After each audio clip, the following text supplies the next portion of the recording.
Yo, what's going on, guys? Today we're going to be taking a look at the Week 4 NFL slate on DraftKings. Take a first look. I'm recording this video on Monday, so this is not my final NFL video for the week. I will have more videos up later on in the week, most likely either Thursday or Friday.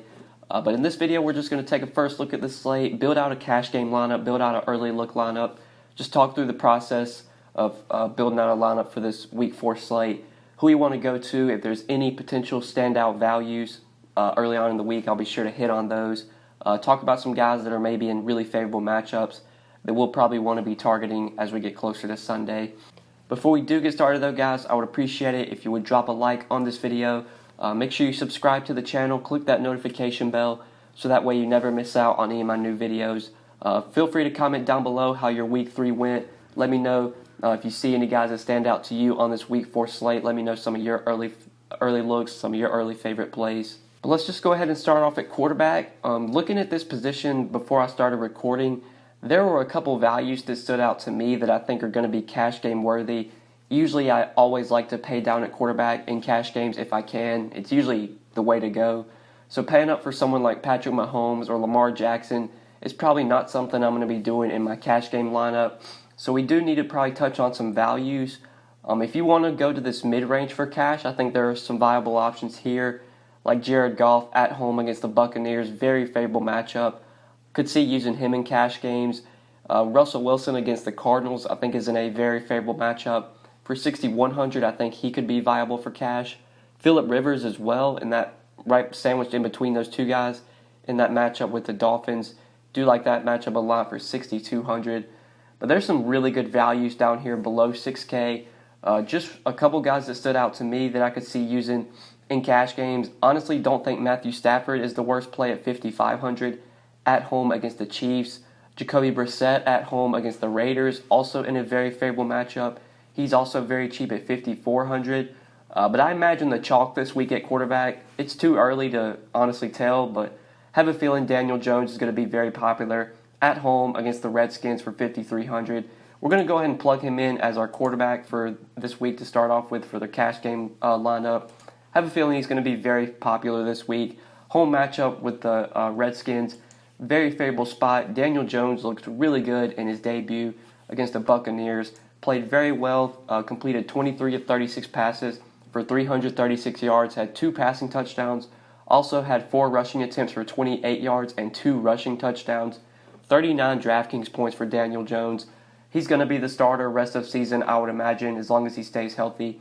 And in a home matchup against the Redskins, he is a very favorable quarterback to use for cash this week. He's very cheap. He's cheaper than he should be. The fact that he's not even up to 6K, given the matchup, makes him a very favorable option. And I think he's a guy we can look to for cash this week. But there are other guys in that price range I could see being as potential plays, like Kyle Allen's going to start again in a matchup with the Texans. He's another guy that looks really good in his debut. Cam Newton's not going to play in Week 4. So Kyle Allen could be someone that you look to go to at 5,200. But for cash, I think you just want the highest projected guy, and I feel like Daniel Jones is probably going to be the highest projected guy out of all these value quarterbacks. So let's go ahead and talk about some running backs now. Just looking at this position, no guy really stands out at the top. Like, a lot of these guys are in tough matchups. Christian McCaffrey against the Texans, not the greatest matchup. The Texans do have a pretty solid run defense. Christian McCaffrey is just so good, though, that I think he's still going to be a great play and probably someone we'll be able to fit in for cash, because there's already a couple value plays I see this week that are going to make it pretty easy to pay up for running back. Saquon Barkley would be my top guy against the Redskins, but he's not going to play. It looks like he's going to be out about 4 to 6 weeks, so he's off the table. Dalvin Cook, another very talented running back, but in a pretty tough spot going on the road to face the Bears. Very good defense, very good run defense. 8,300 for Dalvin Cook is very expensive, especially given the matchup. Austin Eckler, though, he's in a very favorable matchup against the Dolphins, but I'm a bit concerned about how much work he's going to see in this game, especially if the Chargers get a big lead. I could see them using Justin Jackson a lot. Jackson did get a decent amount of work in the Week 3 game against Houston.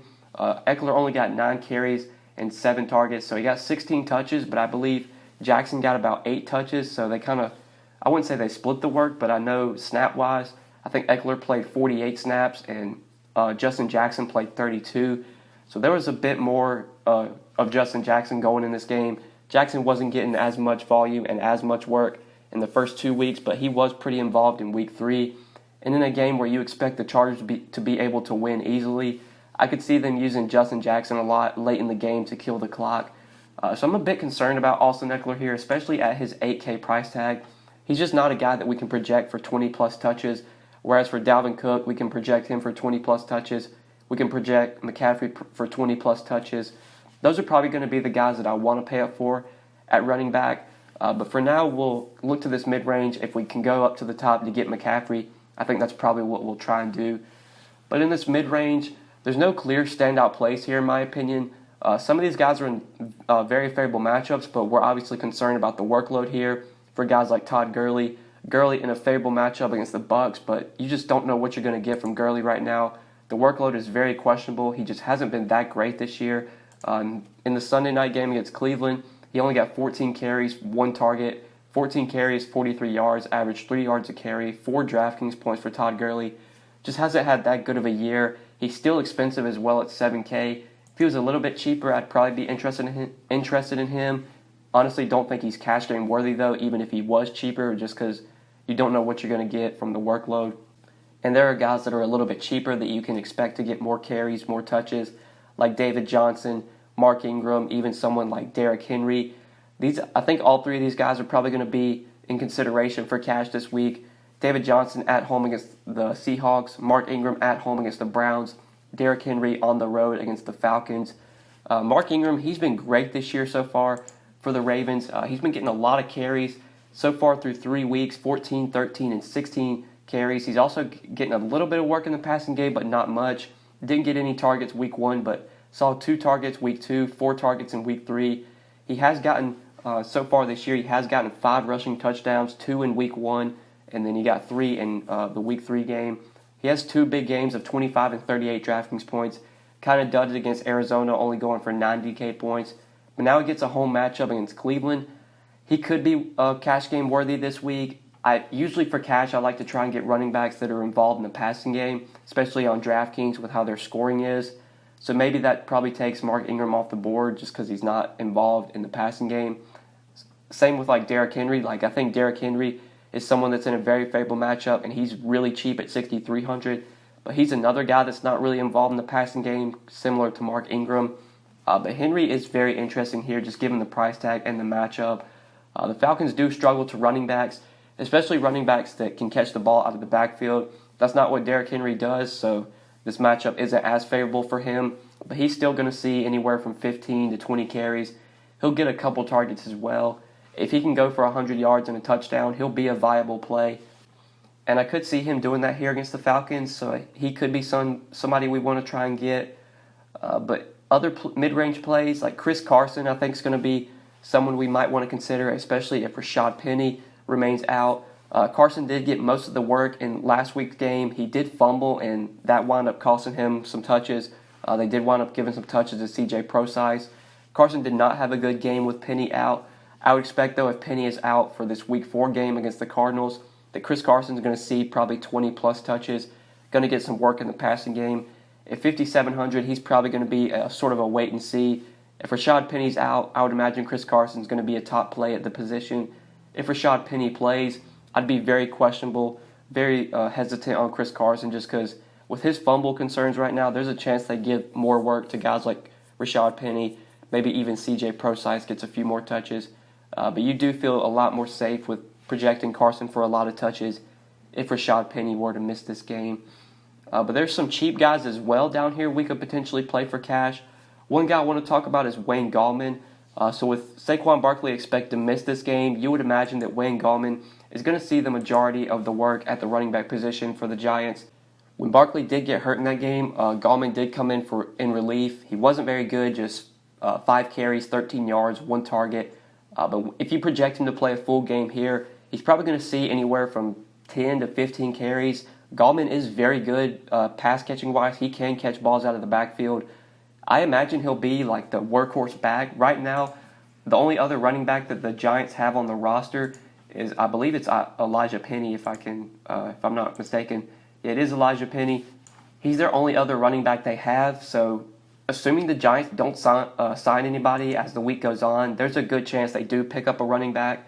Like I know C.J. Anderson got cut from the Lions. I could see them picking him up. But if they don't pick up any running backs and it's just Gallman and Penny on the roster, then I really do have a lot of interest in Gallman because I think he's going to see a ton of work, and he's only 4,600, so we'll go ahead and plug him in as a value at running back. That is probably going to allow us to pay up for one of the expensive studs. And I think paying up for Christian McCaffrey is probably going to be pretty easy to do this week because we're going to have some value. There's underpriced quarterbacks. Gallman will be a good value. There's a couple underpriced receivers I see so far this week. So we'll go ahead and plug in McCaffrey for now at 8,800. That'll leave us 5,216 to work with for our receiver spots. So just looking at the top of the receiver position, there's already one guy that really stands out here for me. Keenan Allen against the Dolphins at 7,600. Just feels underpriced again. I mean, he was 7K week 3. Big debate for me in the week 3 slate for cash games. I had 7,200 left for my flex spot. It was either to go with Austin Eckler or Keenan Allen. I wound up playing Eckler. That was a big deciding point in cash for me that week, or for week 3. Kind of costed me. I would have pretty much swept all my cash games if I played Allen over Eckler. I was still able to get a little bit back, but would have been much better if I would have went with Keenan Allen. He had a monster game week 3 against Houston. 13 catches, 183 yards, 2 touchdowns, got 17 targets. I mean, Keenan Allen, he's one of the safest guys to project double-digit targets. He's going to see anywhere from 10 to 15 targets just about every week. Phillip Rivers just looks to get Keenan Allen the ball, and it's a great matchup against the Dolphins. So I think Keenan Allen in cash games is probably going to be a priority for us this week, somebody we want to try and get in. We're definitely going to need to find value, though, since we went and paid up for McCaffrey, and we also paid up for Keenan Allen. We're probably going to need to find some guys under 5K that are viable, and there's already one guy that really stood out to me that I was looking at before I started recording. So Terry McLaurin is only 4,500. He's just been so good this year for the Redskins. It will be very interesting to see how he plays in the Week 3 game Monday night against the Bears. I am recording this video on Monday afternoon before that game starts. If McLaurin has a big game Monday night against the Bears, he's going to be a top value for this Week 4 slate. Even if he struggles against the Bears, I still think he's a great value at only 4,500. He's seen 7 and 9 targets so far through 2 games, 26 and 17 DraftKings points. He's been Case Keenum's go-to guy. Now he gets a very favorable matchup against the Giants. The Giants have a very bad secondary. They got absolutely torched by Jameis Winston and Mike Evans. I think the Redskins are going to be able to put up some points here. So Terry McLaurin as a value at only 4,500, he really stands out as a cheap option to go with. Plus, if you're playing Daniel Jones and Wayne Gallman, gives you a little bit of positive correlation going with someone on the other side of that game. So I do like Terry McLaurin as a value for this week. I think he's going to be a standout early look value. But now that we plug him in, that gives us 4,800 left for 4 spots. So for now, let's just go ahead and plug in a cheap defense, see what that frees us up. Just looking for a cheap home defense. There's a couple that stood out to me. You got the Falcons at home against Tennessee that could be viable. The Colts at home against the Raiders could be viable. The Broncos in Mile High at home against Jacksonville, I think, is probably going to be a defense we can go to. I think I'm going to plug in the Broncos for now. If we have salary to upgrade, then we could probably do that. But I feel like the Broncos are in a pretty good spot. Even though Gardner Minshew has been good this year, this is a tough spot for Jacksonville, having to go on the road into Denver to face the Broncos. The Broncos at home, probably one of the more favorable just in terms of home field environments, home field advantage. Denver definitely up there. Their home stadium, tough to play in, and their home crowd does get up for those games. So I like going to Denver as a cheap defense. But now that we got 54.33 remaining for our last 3 spots, we could definitely do multiple things here. We could pay up for a receiver like Julio or DeAndre Hopkins, or like we could go to someone like Sammy Watkins, or we could probably pay up for another running back. Like I said earlier, I don't love Dalvin Cook this week, but I think we might be able to get him in if we want to. Even though it's a tough matchup against the Bears, Dalvin Cook's just going to see a ton of volume regardless. He's going to get probably close to 20 carries. He's going to get 4, 5, 6 targets. He's just a workhorse back. He's just one of the more efficient running backs in the league. If we can pay up for him, I'll probably try and do so just because of how high of a floor he gives you. If we were to plug him in, then that would leave us 4K remaining per player. So we are definitely going to need to find a cheap tight end and a cheap wide receiver. Looking for a cheap tight end, maybe 4K and below. There were a couple guys that stood out to me. I think one guy that's going to be pretty popular as a cheap tight end this week is Will Dissly. He's only 3,600, very cheap, and a great matchup against the Cardinals. So far this year, the Cardinals have been the worst team at defending tight ends. In Week 1, they got torched against T.J. Hockenson against the Lions. Hockenson went off against the Cardinals. In Week 2, they struggled against Mark Andrews. He went off against the Cardinals. And then we saw Greg Olsen have a lot of success in Week 3 against the Cardinals. So versus tight ends, the Cardinals have really struggled this year. T.J. Hockenson, at least the last 2 games, has been really good with 5 and 7 targets, 50, 62 yards, got 2 touchdowns against Pittsburgh, scored against New Orleans. I think at only 3,600, he's definitely viable as a cheap tight end this week. And if we want to try and jam in 2 of the expensive running backs, we're probably going to need to go cheap at tight end. And just early looks, there's no expensive tight end that I think is a must in cash games. Obviously, Travis Kelce gives you a high floor and a high ceiling every week, but rarely do I want to spend over $7K for a tight end. Evan Ingram, I think, is in a very favorable matchup, and now that Daniel Jones is at quarterback, Evan Ingram's probably going to be a top tight end play every week, but he's also expensive at $5,700. So I think we can save here and go with someone like Will Dissly. That's going to leave us $4,400 remaining per player. I haven't looked to see if there's any viable receivers this cheap, and just looking right now, there's not a ton that stands out below 4K or like below 4,500. So maybe we can go a little bit cheaper and pay down at defense a little bit, and that'll free us up some salary. Like I think Curtis Samuel at 4,600 is definitely someone we could look to for a cheap receiver. Philip Dorsett at 4,700, especially if Julian Edelman does not play, could be a cheap receiver. Even DK Metcalf against the Cardinals could be a cheap receiver. So let's go down from defense, because defense is usually always a position if I need to downgrade from, I'll look to do that.